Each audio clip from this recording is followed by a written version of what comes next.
गन्ती अध्याय 7। पवित्र वासस्थानका समर्पणको दिनमा चढाइएका भेटीहरू। मोसाले पवित्र वासस्थान खडा गरिसकेपछि त्यसलाई र त्यसका सबै सरसामानहरू र साथै वेदी र त्यसका सबै भाँडाकुँडाहरू अभिषेक गरी अर्पण गरे। तब इजरायलका गणना भएका नेताहरू अर्थात् कुलनायकहरू र परिवारका मुखियाले आफ्नो बलि चढाए।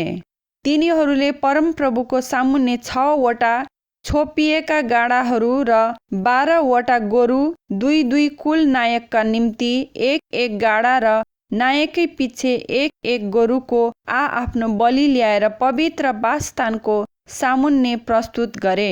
तब परमप्रभुले मोसालाई भन्नुभयो, तिनीहरूबाट ती ग्रहण गर र भेट हुने पालको काममा ती प्रयोग गरिउन्।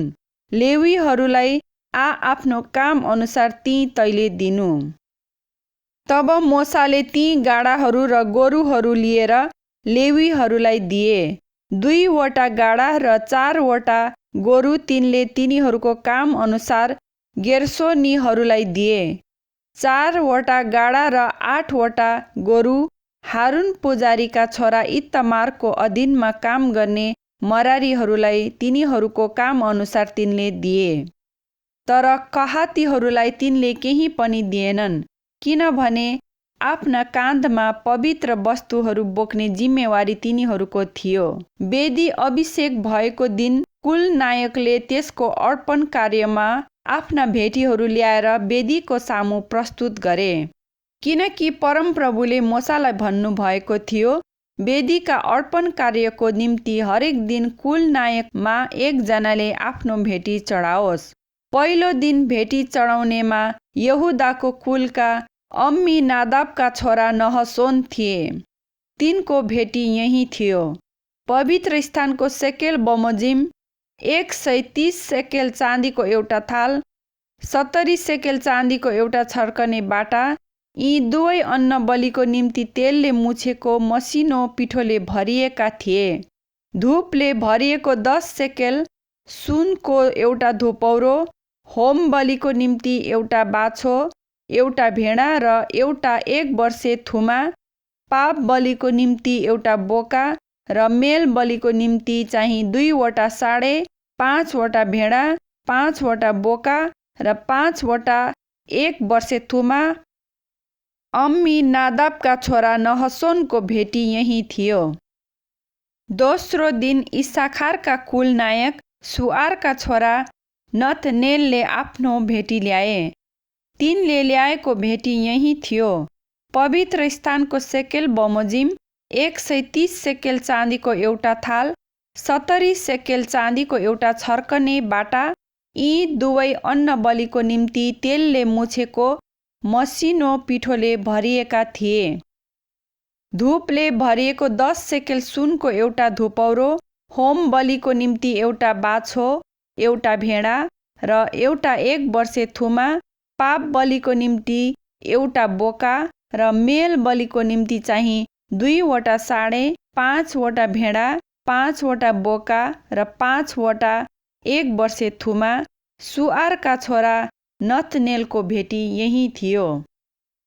तेस्रो दिन जबुलूनका कुलनायक हेलोनका छोरा एलिआबले आफ्नो भेटी ल्याए। तिनको भेटी यही थियो।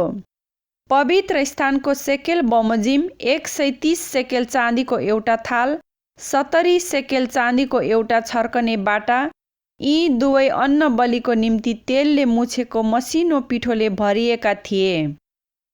धूपले भरिएको 10 सेकेल सुनको एउटा धुपौरो, होम बलिको निम्ति एउटा बाछो, एउटा भेडा र एउटा 1 वर्षे थुमा, पाप बलिको निम्ति एउटा बोका र मेल बलिको निम्ति चाहिँ 2 वटा साँडे, 5 वटा भेडा, 5 वटा बोका र 5 वटा 1 वर्षे थुमा।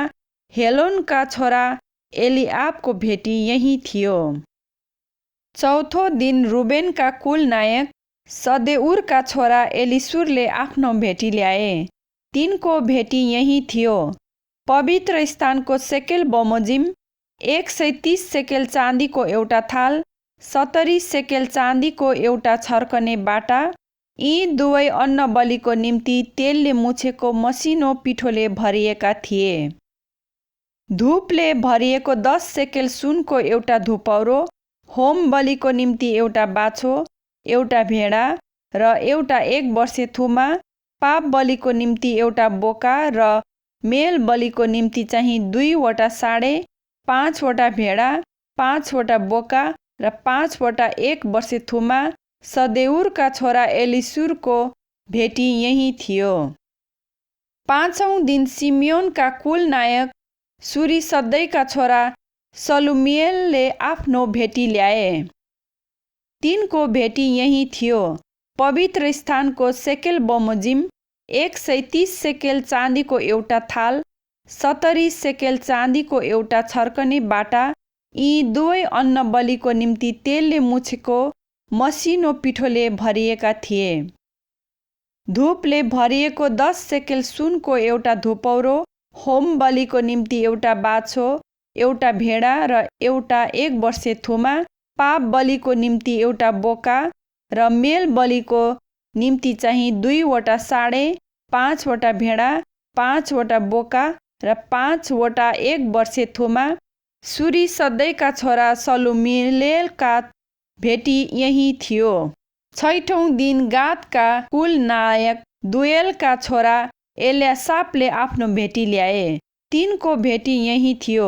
पवित्र स्थानको सेकेल बमोजिम, 130 सेकेल चाँदीको एउटा थाल, 70 सेकेल चाँदीको एउटा छर्कने बाटा, यी दुवै अन्न बलिको निम्ति तेलले मुछेको मसिनो पिठोले भरिएका थिए। धूपले भरिएको 10 सेकेल सुनको एउटा धुपौरो, होम बलिको निम्ति एउटा बाछो, एउटा भेडा र एउटा 1 वर्षे थुमा, पाप बलिको निम्ति एउटा बोका र मेल बलिको निम्ति चाहिँ 2 वटा साँडे, 5 वटा भेडा, 5 वटा बोका र 5 वटा 1 वर्षे थुमा। दुएलका छोरा एल्यासापको भेटी यही थियो। 7औं दिन इफ्राइमका कुल नायक अम्मिहुदका छोरा एलिसामाले आफ्नो भेटी ल्याए। तिनको भेटी यही थियो। पवित्र स्थानको सेकेल बमोजिम, 100 सेकेल चाँदीको एउटा थाल, 70 सेकेल चाँदीको एउटा छर्कने बाटा, यी दुवै अन्न बलिको निम्ति तेलले मुछेको मसिनो पिठोले भरिएका थिए। धूपले भरिएको 10 सेकेल सुनको एउटा धुपौरो, होम बलिको निम्ति एउटा बाछो, एउटा भेडा र एउटा 1 वर्षे थुमा, पाप बलिको निम्ति एउटा बोका र मेल बलिको निम्ति चाहिँ 2 वटा साँडे, 5 वटा भेडा, 5 वटा बोका र 5 वटा 1 वर्षे थुमा। अम्मिहुदका छोरा एलिसामाको भेटी यही थियो। 8औं दिन मनस्सेका कुल नायक पदासुरका छोरा गमलिएलले आफ्नो भेटी ल्याए। तिनको भेटी यही थियो। पवित्र स्थानको सेकेल बमोजिम, 130 सेकेल चाँदीको एउटा थाल, 70 सेकेल चाँदीको एउटा छर्कने बाटा, यी दुवै अन्न बलिको निम्ति तेलले मुछेको मसिनो पिठोले भरिएका थिए।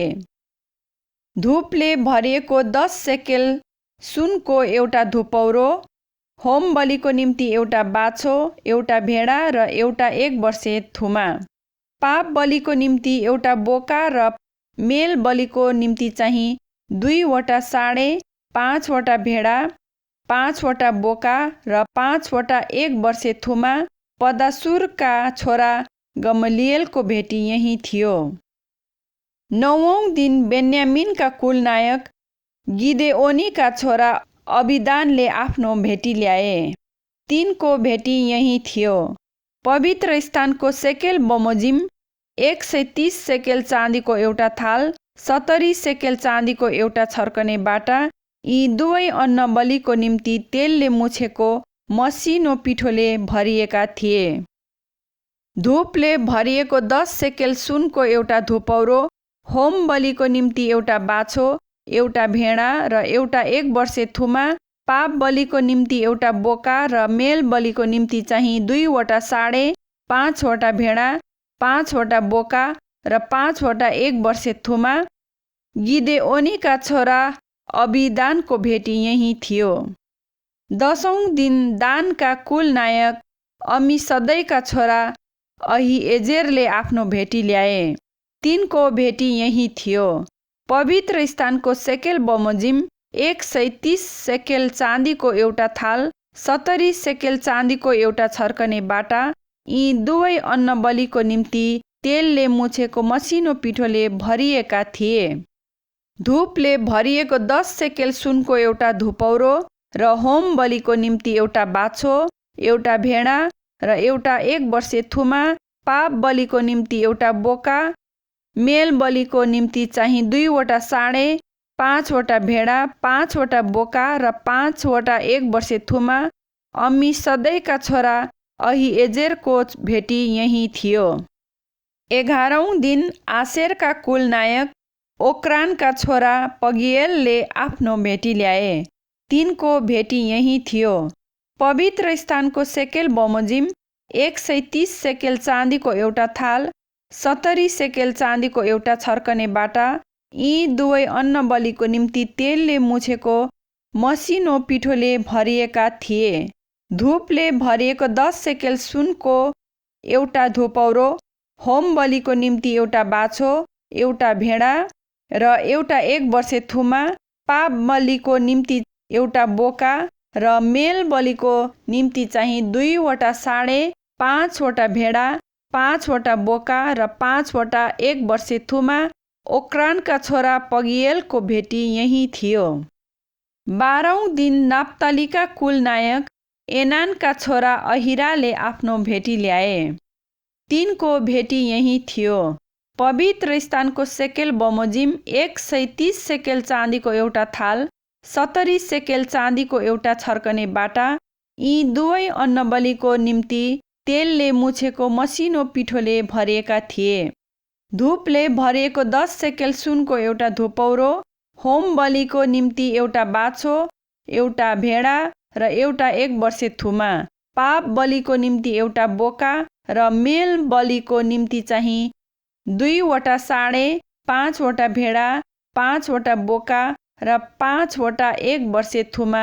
एनानका छोरा अहिराको भेटी यही थियो। वेदीका अभिषेकको दिन त्यसको अर्पण कार्यमा इजरायलका कुल नायकहरूले चढाएका भेटी यी नै थिए। 12 वटा चाँदीका थाल, 12 वटा चाँदीका छर्कने बाटा र 12 वटा सुनका धुपौरा। प्रत्येक चाँदीको थाल 130 सेकेल तौलको र प्रत्येक चाँदीको छर्कने बाटा 70 सेकेल तौलको थियो। भाँडाकुँडाहरूको जम्मै चाँदीको तौल पवित्र स्थानको सेकेल बमोजिम 2400 सेकेल थियो। धूपले भरिएका सुनका 12 वटा धुपौरा, पवित्र स्थान बमोजिम प्रत्येक 10-10 सेकेलको, सबै धुपौराको सुन 120 सेकेल तौलको थियो। होम बलिको निम्ति तिनका अन्न बलि समेत 12 वटा साँडे, 12 वटा भेडा र 12 वटा 1 वर्षे थुमा थिए र पाप बलिको निम्ति 12 वटा बोका थिए। अनि मेल बलिको निम्ति चाहिँ सबै पशुहरू गरी जम्मा 24 वटा साँडे, 60 वटा भेडा, 60 वटा बोका र 60 वटा 1 वर्षे थुमा थिए। वेदीको अभिषेक भएपछि त्यसको अर्पण कार्यको भेटी यही थियो। जब मोसा भेट हुने पालमा परम प्रभुसित कुरा गर्न भित्र गए, तब गवाईको सन्दुकमा रहेको कृपा आसनमाथिका 2 करूबहरूका बीचबाट तिनले आफूसँग बोलिरहनु भएको बाणी सुने अनि परम प्रभु तिनीसित बोल्नुभयो। गन्ती अध्याय 8। बत्ती बाल्ने रीति। परम प्रभुले मोसालाई भन्नुभयो, हारुनलाई भन, तैले 7 बत्तीहरू स्थापना गर्दा तिनले सामदानका अघिल्तिरको क्षेत्रलाई प्रकाश देऊन्। अनि हारुनले त्यसै गरे। परम प्रभुले मोसालाई आज्ञा गर्नुभए झैं सामदानको अघिल्तिर प्रकाश दिने गरी तिनले बत्ती बाले। सामदान पिटेको सुनको थियो, त्यसको आधारदेखि त्यसका फूलहरूसम्म। परम प्रभुले मोसालाई नमुना देखाउनु भए बमोजिम त्यो सामदान बनाइयो। लेवीहरूको शुद्धि र सेवा। परमप्रभुले मोसालाई भन्नुभयो, इजरायलीहरूमध्ये लेवीहरूलाई लिएर तिनीहरूलाई विधिवत रूपमा शुद्ध पार। तिनीहरूलाई शुद्ध पार्नलाई तैँले यसो गर, तिनीहरूमाथि शुद्धिकरणको पानी छर्किदे र तिनीहरूले आफ्नो शरीरमा जम्मै रौँ काटेर आफ्ना लुगा धोई आफूलाई शुद्ध तुल्याउन्। तिनीहरूले एउटा बाछो र तेलसँग मुछेको मसिनो पिठोको अन्न बलि ल्याउन् र पाप बलिको निम्ति चाहिँ तैँले अर्को एउटा बाछो ल्याउनु। तैँले लेवीहरूलाई भेट हुने पालको सामुन्ने ल्याएर इजरायलीहरूका सारा समुदायलाई भेला गर। तैँले लेवीहरूलाई परमप्रभुको सामु हाजिर गर र इजरायलीहरूले आफ्ना हात लेवीहरूमाथि राखुन्। परमप्रभुको सेवा गर्न लेवीहरू तयार हौन् भनेर इजरायलीहरूबाट डोलाइने बलि स्वरूप लेवीहरूलाई परमप्रभुको सामु हारुनले चढाओस्। अनि लेवीहरूले साँढेहरूका शिरमा आफ्ना हात राखुन्। लेवीहरूका निम्ति प्रायश्चित गर्न एउटा साँढे पाप बलि र अर्को चाहिँ होम बलिको रूपमा तैँले परमप्रभुलाई चढा। तैँले लेवीहरूलाई हारुन र त्यसका छोराहरूका सामुन्ने खडा गराएर परमप्रभुको निम्ति डोलाइने बलिको रूपमा तिनीहरूलाई अर्पण गर। यसरी तैँले लेवीहरूलाई अरू इजरायलीहरूबाट अलग गर र लेवीहरू मेरा हुनेछन्। तैँले लेवीहरूलाई शुद्ध पारेर डोलाइने बलिको निम्ति तिनीहरूलाई अर्पण गरेपछि भेट हुने पालमा सेवा गर्न लेवीहरू भित्र जाउन्। इजरायलीहरूमध्येबाट तिनीहरू बिल्कुलै मलाई अर्पण गरिएका हुन्। गर्भको प्रथम फल अर्थात् इजरायलीहरूका जेठा जेठाको सट्टामा मैले तिनीहरूलाई नै लिएको छु। इजरायलमा चाहे मानिस होस् चाहे पशु होस्, पहिले जन्मेका सबै मेरै हुन्। मिश्रीहरूका सबै जेठा जेठालाई मैले मारेको दिन यिनीहरूलाई मेरो निम्ति अलग गरे। अनि इजरायलीहरूका जेठा जेठा जम्मैका सट्टामा मैले लेवीहरूलाई लिएको छु। भेट हुने पालमा इजरायलीहरूका निम्ति सेवा गर्न र इजरायलीहरू पवित्र स्थानको नजिक आउँदा तिनीहरूमाथि कुनै विपत्ति नआओस् भनी तिनीहरूको प्रायश्चित गर्नलाई मैले लेवीहरूलाई दानको रूपमा हारुन र त्यसका छोराहरूलाई दिएको छु। लेवीहरूका विषयमा परमप्रभुले मोसालाई आज्ञा गर्नुभए बमोजिम मोसा, हारुन र इजरायलका जम्मै समुदायले तिनीहरूलाई त्यसै गरे।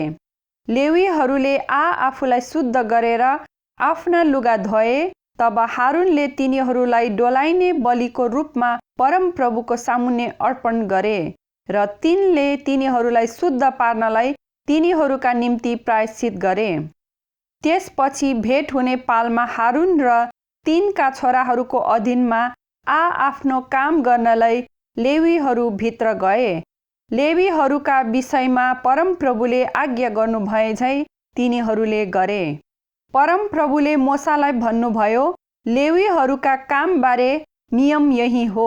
25 वर्ष र त्यसभन्दा माथिकाहरू भेट हुने पालमा काम गर्नलाई प्रवेश गरून्, तर 50 वर्ष पुगेपछि तिनीहरूले काम नगरून् र कामबाट अवकाश पाउन् र फेरि काम नगरून्, तर कामकाज कायम राख्नलाई आफ्ना दाजुभाइलाई भेट हुने पालमा सहायता गर्दै रहन्, तर काम चाहिँ नगरून्। लेवीहरूका कामको जिम्माको विषयमा तैँले यसै गर्नु। गन्ती अध्याय 9। निस्तार चाड। इजरायलीहरू मिस्रबाट निस्किआएका दोस्रो वर्षको पहिलो महिनामा सिनाईको उजाड स्थानमा परमप्रभुले मोसासित यसो भनेर बोल्नुभयो, इजरायलीहरूले तोकिएको समयमा निस्तार चाड मानुन्। यसै महिनाको 14औं दिनमा साँझमा तोकिएको समयमा तिमीहरूले यो मान्नु। त्यसका सबै नियम र विधि बमोजिम तिमीहरूले मान्नु। तब तिनीहरूले निस्तार चाड मान्नुपर्छ भनेर मोसाले इजरायलीहरूलाई बताइदिए। तिनीहरूले सिनाईको उजाड स्थानमा पहिलो महिनाको 14औं दिनको साँझमा निस्तार चाड माने। परमप्रभुले मोसालाई दिनुभएका सबै आज्ञा बमोजिम इजरायलीहरूले गरे। तर मान्छेको लास छोएर अशुद्ध भएका कतिपय मानिसहरू थिए, जसले त्यस दिन निस्तार चाड मान्न सकेका थिएनन्, तिनीहरू त्यसै दिन मोसा र हारुनको सामुन्ने आए। ती मानिसहरूले तिनलाई भने, मान्छेको लास छोएर हामी अशुद्ध भएका छौँ। तोकिएको समयमा हामीले इजरायलीहरूका साथसाथै परमप्रभुमा आफ्ना बलि किन चढाउन नपाउने? मोसाले तिनीहरूलाई भने, पर्ख, परमप्रभुले तिमीहरूका विषयमा के आज्ञा गर्नुहुन्छ म थाहा पाऊँ। तब परमप्रभुले मोसालाई भन्नुभयो, इजरायलीहरूलाई यसो भन, तिमीहरूका परिवारमा मुर्दा छोएर कोही अशुद्ध भएको छ अथवा टाढा टाढा परदेश गएको छ भने पनि त्यसले परमप्रभुको निस्तार चाड मनाओस्। दोस्रो महिनाको 14औं दिन साँझमा तिनीहरूले यो मानुन्। तिनीहरूले थुमा, अखमेरी रोटी र तितो साग समेत खाउन्। तिनीहरूले भोलिपल्ट बिहानसम्म त्यसबाट केही पनि बाँकी नराखुन्, त्यसको कुनै हाड पनि नभाँचुन्। निस्तार चाडको सबै नियम अनुसार तिनीहरूले मानुन्। तर जो मान्छे शुद्ध छ र यात्रामा पनि छैन, त्यसले निस्तार चाड मानेन भने त्यस्तो व्यक्ति आफ्ना मानिसहरूबाट बहिष्कार गरियोस्, किनभने त्यसले तोकिएको समयमा परमप्रभुको निम्ति आफ्नो बलि चढाएन। त्यस मानिसले आफ्नो पापको दण्ड भोगोस्। यदि तिमीहरूका बीचमा कुनै विदेशीले प्रवास गरेको छ र त्यसले परमप्रभुको निम्ति निस्तार चाड मान्न खोज्छ भने त्यसले निस्तार चाडका नियम र विधि अनुसार त्यो मनाओस्। विदेशी र स्वदेशीको निम्ति तिमीहरूको एउटै नियम होस्। पवित्र वासस्थानमाथि भएको बादल। पवित्र वासस्थान गवाई पार्टीको पाल खडा गरेको दिन बादलले त्यसलाई ढाक्यो। पवित्र वासस्थानमाथिको त्यो बादल साँझ परेदेखि बिहानसम्मै आगोको जस्तै रूप देखा पर्यो। यो सधैँ यस्तै हुन्थ्यो। दिनमा बादलले ढाक्थ्यो र राति आगो जस्तो देखा पर्थ्यो। जब जब पालमाथिबाट बादल हट्थ्यो तब तब इजरायलीहरू प्रस्थान गर्थे र जुन ठाउँमा बादल अडिन्थ्यो त्यही नै इजरायलीहरूले पाल टाङ्थे। परमप्रभुको आज्ञामा इजरायलीहरू प्रस्थान गर्थे र परमप्रभुकै आज्ञामा तिनीहरूले पाल टाङ्थे। पवित्र वासस्थानमाथि बादल रहुन्जेल तिनीहरू छाउनीमा नै बास बस्थे। धेरै दिनसम्म बादल पवित्र वासस्थानमाथि रहिरह्यो भने इजरायलीहरू परमप्रभुको आज्ञा मानेर प्रस्थान गर्दैनथे। कहिलेकहीँ पवित्र वासस्थानमाथि थोरै दिनसम्म मात्र बादल रहन्थ्यो। परमप्रभुको आज्ञा अनुसार तिनीहरू बास बस्थे र परमप्रभुको आज्ञा अनुसार तिनीहरू प्रस्थान गर्थे। अनि कहिलेकहीँ साँझदेखि बिहानसम्मै मात्र बादल रहन्थ्यो र बिहान बादल हटेपछि तिनीहरू प्रस्थान गर्थे। दिन होस् वा रात होस्, बादल उठ्ने बित्तिकै तिनीहरू प्रस्थान गर्थे। 2 दिन वा 1 महिना अथवा 1 वर्ष भए पनि पवित्र वासस्थानमाथि बादल रहुन्जेल इजरायलीहरू प्रस्थान गर्दैनथे। तर बादल हट्ने बित्तिकै तिनीहरू प्रस्थान गर्थे। परमप्रभुको आज्ञामा तिनीहरूले पाल टाङ्थे र परमप्रभुकै आज्ञामा तिनीहरू प्रस्थान गर्थे। परमप्रभुले मोसालाई जस्तो आज्ञा गर्नुभयो तिनीहरूले त्यही पालन गर्थे। गन्ती अध्याय 10। चाँदीका तुरैहरू। परमप्रभुले मोसालाई भन्नुभयो, 2 वटा चाँदीका तुरैहरू बना। ती पिटेर बनाइएका हौन्। समुदायलाई भेला गराउँदा र शिविरबाट प्रस्थान गर्दा ती प्रयोग गर्नु। ती दुवै फुक्दा सारा समुदाय भेट हुने पालको ढोकामा त कहाँ भेला हौन्। तर एउटा मात्र फुक्दा नेताहरू अर्थात् इजरायलीहरूका कुल नायकहरू त कहाँ भेला हौन्। जब जनौ ध्वनि बजाइन्छ तब पूर्वपट्टि भएका शिविरहरूका प्रस्थान गरून्। जब दोस्रो पल्ट जनौ ध्वनि बजाइन्छ तब दक्षिणपट्टि भएका शिविरहरू प्रस्थान गरून्। जनौ ध्वनि प्रस्थानको लागि सङ्केत हुनेछ। समुदाय भेला गर्ने समयमा पनि फुक्नु, तर जनौ ध्वनि उस्तै नहोस्। हारुनका छोराहरू पुजारीले नै तुरहीहरू फुक्ने गरून्। यो तिमीहरू र तिमीहरूका भावी पुस्ताका लागि अनन्तको विधि होस्। आफ्नै देशमा तिमीहरूमाथि थिचोमिचो गर्ने शत्रुका विरुद्धमा तिमीहरू लडाईँ गर्न जाँदा तिमीहरूले तुरहीद्वारा जनौ ध्वनि फुक्नु। तब परमप्रभु तिमीहरूका परमेश्वरको सामु तिमीहरूको सम्झना हुनेछ र तिमीहरूका शत्रुहरूबाट तिमीहरूको रक्षा हुनेछ। तिमीहरूका हर्षका दिनमा तिमीहरूका तोकिएका चाडहरू र औँसीका चाडहरूमा आफ्ना होम बलि र मेल बलिहरू चढाउँदा तिमीहरूले तुरही बजाउनु र आफ्ना परमेश्वरको सामुन्ने तिमीहरूका सम्झनाको निम्ति हौन्। म परमप्रभु तिमीहरूका परमेश्वर हुँ। सिनाईबाट प्रस्थान। दोस्रो वर्षको दोस्रो महिनाको 20औं दिनमा गवाईको मण्डपमाथिबाट बादल हट्यो। सिनाईको उजाड स्थानबाट प्रस्थान गरेर इजरायलीहरू ठाउँ ठाउँमा गए र पारानको मरुभूमिमा आइपुगेपछि बादल अडियो। पहिलो पटक मोसाद्वारा परमप्रभुले दिनुभएको आज्ञा अनुसार तिनीहरूले आफ्नो यात्रा सुरु गरे। पहिले यहुदाका शिविरका दलहरू आफ्नो झण्डा उठाएर अघि बढे। अम्मीनादाबका छोरा नहसोनले दलहरूको नेतृत्व गरे। इस्साखारका कुलको दल अघि सुवारका छोरा नतनेल थिए। जबलुनको कुलको दल अघि हेलोनका छोरा एलियाब थिए। तब पवित्र वासस्थान उठाइयो र त्यो बोकेर गेर्सोनीहरू मरारीहरू अघि बढे। त्यसपछि रुबेनको शिविरका दलहरू आफ्नो झण्डा उठाएर अघि बढे। सदेउरको छोरा एलिसुरले दलहरूको नेतृत्व गरे। सिमियोनका कुलको दल अघि सुरिसदैका छोरा सलुमिएल थिए। अनि गादका कुलको दल अघि दुएलका छोरा एल्यासाब थिए। तब कहातीहरू पवित्र कुरा बोकेर अघि लागे। तिनीहरू आइपुग्नुभन्दा पहिले पवित्र वासस्थान उभ्याइसकेको हुनु पर्थ्यो। त्यसपछि इफ्राइमको शिविरका दलहरू आफ्नो झण्डा उठाएर अघि बढे। अम्मीहुदका छोरा एलिसामाले दलहरूको नेतृत्व गरे। मनस्सेका कुलको दल अघि पदासुरका छोरा गमलिएल थिए। अनि बेन्यामिनका कुलको दल अघि गिदेओनीका छोरा अबिदान थिए। त्यसपछि सबैभन्दा पछाडि रहेको दानको शिविरका दलहरू आफ्नो झण्डा उठाएर अघि बढे।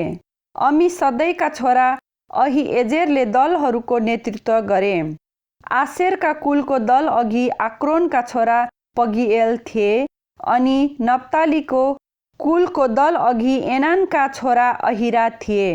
आफ्ना दल बल अनुसार इजरायलीहरू यसरी प्रस्थान गरे। आफ्ना ससुरालाई मोसाको बिन्ती। अनि मोसाले आफ्ना ससुरा मिद्यानी रुएलका छोरा होबाबलाई भने, परमप्रभुले हामीलाई दिनेछु भन्नुभएको ठाउँमा हामी जाँदैछौँ। तपाईँ पनि हामीसितै आउनुहोस्। हामी तपाईँलाई हित नै गर्नेछौँ, किनभने परमप्रभुले इजरायलको बारेमा शुभ प्रतिज्ञा गर्नुभएको छ। तर उनले तिनलाई भने, म जान्न, म आफ्नै देश र आफ्नै कुटुम्ब कहाँ फर्कनेछु। तर मोसाले भने, बिन्ती छ, हामीलाई नछोड्नुहोस्। तपाईँलाई हामीले उजाड स्थानमा कहाँ कहाँ छाउनी हाल्नुपर्छ सो थाहा छ, अनि तपाईँ हाम्रा निम्ति आँखा हुन सक्नुहुनेछ। तपाईँ हामीसँग आउनुभयो भने परमप्रभुले हामीलाई जे दिनुहुन्छ हामी तपाईँसित बाँड्नेछौँ। अनि परमप्रभुको डाँडाबाट तिनीहरूले 3 दिनसम्म यात्रा गरे। अनि परमप्रभुका करारको सन्दुक बोक्नेहरू तिनीहरूका निम्ति बास बस्ने ठाउँ खोज्न ती 3 दिनसम्म अघि अघि गए। तिनीहरू छाउनीबाट हिँड्दा परमप्रभुको बादल दिउँसो तिनीहरूमाथि रहन्थ्यो। जब सन्दुक अघि लगिन्थ्यो तब मोसाले यसो भन्थे, हे परमप्रभु, उठ्नुहोस्, तपाईँका शत्रुहरू तितरबितर होउन्, तपाईँलाई तिरस्कार गर्नेहरू तपाईँका अघि अघि भागुन्। अनि सन्दुकले विश्राम गर्दा तिनले यसो भन्थे, हे परमप्रभु, इजरायलका हजारौं हजार कहाँ फर्केर आउनुहोस्। गन्ती अध्याय 11। इजरायलीहरूको गनगन। यतिखेर परमप्रभुको कानमा पुग्ने गरी ती मानिसहरू आफ्ना कष्टहरूका विषयमा गनगनाउन लागे। जब परमप्रभुले यो सुन्नुभयो तब उहाँको क्रोध दन्क्यो र परमप्रभुको अग्नि सल्केर छाउनीको पल्लो भाग भस्म पारिदियो। अनि मानिसहरू मोसा कहाँ आएर बिलाप गरे। तब मोसाले परमप्रभुलाई प्रार्थना गरे र आगो निभ्यो। यसकारण त्यस ठाउँको नाउँ तबेरा राखियो, किनभने परमप्रभुको आगो तिनीहरूका बीचमा दन्केको थियो। अनि तिनीहरूसँग भएको एक हुलिया समूह साह्रै लालची भयो र इजरायलीहरूले फेरि रोएर भन्न लागे, हामीले मासु खान पाए त हुन्थ्यो। हामीले मिस्र देशमा शीतैमा खान पाएका माछा हामी सम्झन्छौँ, अनि काँक्रा, खरबुजा, कन्दहरू, प्याज र लसुन पनि। तर अब त हाम्रो रुचि हराएको छ। यो मन्न छोडी अरू केही कुरा देखिँदैन। मन्न चाहिँ धनिया जस्तो थियो र हेर्दा खोटो जस्तै देखिन्थ्यो। मानिसहरू गएर त्यो जम्मा गर्थे, जातोमा पिँध्थे वा ओखलीमा कुट्थे र भाँडामा पकाएर फुरौला बनाउँथे। त्यसको स्वाद भद्राक्षको तेलले पकाएको कुरो जस्तो थियो। छाउनीमा राति शीत झर्दा मन्न पनि सँगै झर्थ्यो। आफ्नो पालको ढोकामा उभिएर हरेक परिवारका मानिसहरू रोइरहेका मोसाले सुने। परमप्रभु ज्यादै क्रोधित हुनुभयो र मोसा दुखित भए। मोसाले परमप्रभुलाई भने, तपाईले किन आफ्नो दासलाई यो दुःख दिनुभएको छ? अनि किन मैले तपाईँको दृष्टिमा अनुग्रह पाएको छैन र तपाईँ मलाई यी सब मानिसहरूको भार बोकाउनुहुन्छ? के यी मानिसहरूलाई मैले कोखमा राखेर जन्माएको हुँ? के तिनीहरूका पुर्खाहरूसँग शपथ खाएर प्रतिज्ञा गर्नुभएको देशमा दुधे बालकलाई धाइले बोके झैँ यिनीहरूलाई बोकेर लैजान मलाई लगाउनुहुन्छ? यी सब मानिसले खाने मासु म कहाँ पाऊँ? हामीलाई मासु खान देऊ भनी तिनीहरू म कहाँ आएर रुन्छन्। म एक्लै यी मानिसहरूको भार सहन सक्दिन, किनभने यो भार मलाई साह्रै चर्को छ। तपाईँ मसित यस्तै व्यवहार गर्नुहुन्छ भने र मैले तपाईँको निगाह पाएको छु भने बिन्ती छ, बरु मलाई मारिदिनुहोस् र मैले आफ्नो विनाश आफै हेर्नु नपरोस्। तब परमप्रभुले मोसालाई भन्नुभयो, इजरायलका धर्मगुरुमा 70 जना जम्मा गर, जो मानिसहरूमा नायक र अधिकारीहरू छन् भन्ने तँलाई थाहा छ, अनि तिनीहरूलाई भेट हुने पालमा ले र तिनीहरू त्यहाँ तेरो साथमा उभिउन्। म तल आएर त्यहाँ तँसँग कुरा गर्नेछु। त माथि भएका आत्माबाट केही लिएर तिनीहरूमाथि राखिदिनेछु। तिनीहरूले त सँगसँगै ती मानिसहरूको भार बोक्नेछन् र तैले एक्लै बोक्नु नपरोस्। तैले मानिसहरूलाई भन्, भोलिको निम्ति तिमीहरूले आफूलाई चोख्याउनु। जब तिमीहरूले मासु खानेछौ, तिमीहरूले परमप्रभुको कानमा यसो भनेर रोएका छौ, हामीले मासु खान पाए त हुन्थ्यो। हामीलाई मिस्र देश नै असल थियो। अब परमप्रभुले तिमीहरूलाई मासु दिनुहुन्छ र तिमीहरूले त्यो खानेछौ।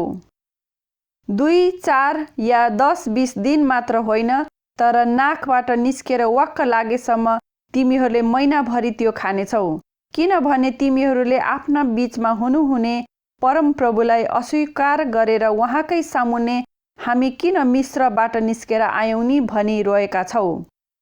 तब मोसाले भने, मसँग यस यात्रामा पैदल हिँड्ने 6 लाख छन्, तापनि महिनाभरि म तिनीहरूलाई मासु दिनेछु भनी तपाईँ भन्नुहुन्छ। के यी सबै भेडा बाख्राका बगालहरू र गाई बस्तुका बथानहरू मारेर यतिका मान्छेलाई पुग्छ र? अथवा समुद्रका सारा माछाहरू पक्रेर पनि तिनीहरूलाई पुग्छ र? परमप्रभुले मोसालाई भन्नुभयो, के परमप्रभुको शक्ति कम भएको छ र? अब मैले तँलाई भनेको कुरा हुन आउँछ कि आउँदैन त्यो तैले देख्नेछस्। यसकारण मोसाले बाहिर गएर परमप्रभुले भन्नुभएको वचन मानिसहरूलाई सुनाइदिए। तिनले धर्मगुरुहरूबाट 70 जनालाई पालको वरिपरि उभ्याए। तब परमप्रभु बादलमा तल आउनु भएर तिनीसित कुरा गर्नुभयो र तिनले आफूसित भएका आत्माबाट केही लिएर ती 70 जना धर्मगुरुहरूमाथि राखे। अनि तिनीहरूमाथि आत्मा आएपछि तिनीहरूले अगमबाणी गरे, तर पछि पछि त तिनीहरूले त्यसो गरेनन्। तर त्यहाँ छाउनीमा एल्दाद र मेदाद नाउँ भएका 2 जना मानिस थिए। तिनीहरूको नाउँ पनि दर्ता भएको थियो, तर तिनीहरू पालमा भने गएका थिएनन्, तर आत्मा तिनीहरूमाथि पनि आए र तिनीहरूले छाउनीमा नै अगमबाणी गरे। तब एउटा जवान मोसा कहाँ दौडेर गई भने एल्दाद र मेदादले छाउनीमा अगमबाणी गर्दैछन्। युवावस्थादेखि मोसाका सहायक नूनका छोरा यहोशूले मोसालाई भने, हजुर तिनीहरूलाई रोक्नुहोस्। तर मोसाले तिनलाई भने, के मेरो खातिर तिमी डाहा गर्ने भयौ? परमप्रभुले आफ्ना आत्मा आफ्ना सबै मानिसमाथि राखिदिएर ती सबै अगमवक्ता भइदिए त कति असल हुने थियो। तब मोसा र इजरायलका धर्मगुरुहरू छाउनीमा फर्के। इजरायलीहरूले बट्टै चरा खाएका। अनि परमप्रभुले चलाउनु भएको बतासले समुद्रबाट बट्टै चराहरू ल्यायो र छाउनीको वरिपरि एक दिनको बाटोभरि जमिनमा 2 हात बाक्लो हुने गरी ती बसे। मानिसहरूले त्यस दिनभरि र रातभरि र भोलिपल्ट दिनभरि पनि ती समाते। थोरैभन्दा थोरै बटुल्नेले पनि 25 मुरी बटुले। तिनीहरूले आफ्ना निम्ति छाउनीका चारैतिर ती फिंजाए, तर मासु तिनीहरूका दाँतैमा हुँदा र त्यसलाई चपाउनै नपाउँदा परमप्रभुको क्रोध ती मानिसहरूमाथि दन्क्यो र उहाँले ती मानिसहरूलाई भयङ्कर विपत्तिले प्रहार गर्नुभयो। यसकारण त्यस ठाउँको नाउँ किब्रोत हातवा राखियो, किनभने अरू खानाको लालच गर्ने मानिसहरूलाई त्यही नै तिनीहरूले गाडेका थिए। किब्रोत हातवाबाट हिँडेर मानिसहरू हसेरोततिर लागे र तिनीहरू त्यहाँ बास बसे। गन्ती अध्याय 12। मोसा प्रति हारुन र मिरियमको विरोध। मोसाकी कुशी पत्नीको कारणले मिरियम र हारुन मोसाको विरुद्धमा बोल्न लागे, किनभने तिनले कुशी पत्नी ल्याएका थिए। तिनीहरूले भने, के परमप्रभुले केवल मोसाद्वारा मात्र कुरा गर्नुभएको छ र के उहाँले हामीद्वारा पनि कुरा गर्नुभएको छैन र? अनि परमप्रभुले यो कुरा सुन्नुभयो। मोसा चाहिँ पृथ्वीभरिमा सबैभन्दा विनम्र व्यक्ति थिए। परमप्रभुले तुरुन्तै मोसा, हारुन र मिरियमलाई भन्नुभयो, तिमीहरू तीनैजना भेट हुने पालमा आओ। अनि ती तीनैजना आए। तब परमप्रभु बादलको खामोमा आई भेट हुने पालको ढोकामा उभिएर हारुन र मिरियमलाई बोलाउनु भयो। जब ती दुवै अघि आए तब उहाँले भन्नुभयो, अब मेरो कुरा सुन। जब तिमीहरूका बीचमा परमप्रभुको कुनै अगमवक्ता छ, तब म त्यससँग दर्शनमा आफैलाई प्रकट गर्छु, त्यससँग सपनामा कुरा गर्छु। तर मेरो दास मोसासित त म त्यसो गर्दिन। त्यो त मेरा सबै घरानामा विश्वासी छ। त्यससँग म गुप्त रीतिले होइन, तर आम्ने सामने प्रष्टसँग कुरा गर्छु र मेरो स्वरूप त्यसले हेर्छ। यसै कारण मेरो दास मोसाको विरुद्धमा बोल्न तिमीहरूलाई किन डर लागेन? अनि तिनीहरूका विरुद्धमा परमप्रभुको क्रोध दन्क्यो र उहाँ त्यहाँबाट गइहाल्नुभयो। पालमाथिबाट बादल हट्दा मिरियम कुष्ठ रोग लागेर हिउँ जस्तै सेती भइसकेकी थिइन्। हारुनले मिरियमलाई हेर्दा तिनी कुष्ठरोगी भइसकेकी देखे। हारुनले मोसालाई भने, मेरा प्रभु, बिन्ती छ, हामीले मूर्खता गरेर पाप गरेका छौँ, तर यसको दण्ड हामीले भोग्नु नपरोस्। आमाको गर्भबाट निस्कँदै आधा कुहिएर मरिसकेको जस्तो यसलाई हुन नदिनुहोस्। तब मोसाले यसो भनेर परमप्रभुमा पुकारा गरे, हे परमेश्वर, म आग्रहपूर्वक बिन्ती गर्दछु, त्यसलाई निको पारिदिनुहोस्। तब परमप्रभुले मोसालाई भन्नुभयो, त्यसको बुबाले त्यसको मुखमा थुकिदिएको भए के त्यो 7 दिनसम्म शर्ममा पर्ने थिइन र? त्यसलाई 7 दिनसम्म छाउनी बाहिरै थुनिराख, त्यसपछि मात्र त्यसलाई भित्र ल्याउनु। तब मिरियम 7 दिनसम्म छाउनी बाहिर थुनिन् र मिरियमलाई भित्र नल्याउन्जेल मानिसहरू पनि अगाडि बढेनन्। त्यसपछि हेरोसोतबाट बढेर तिनीहरूले पारानको मरुभूमिमा पाल टाँगे।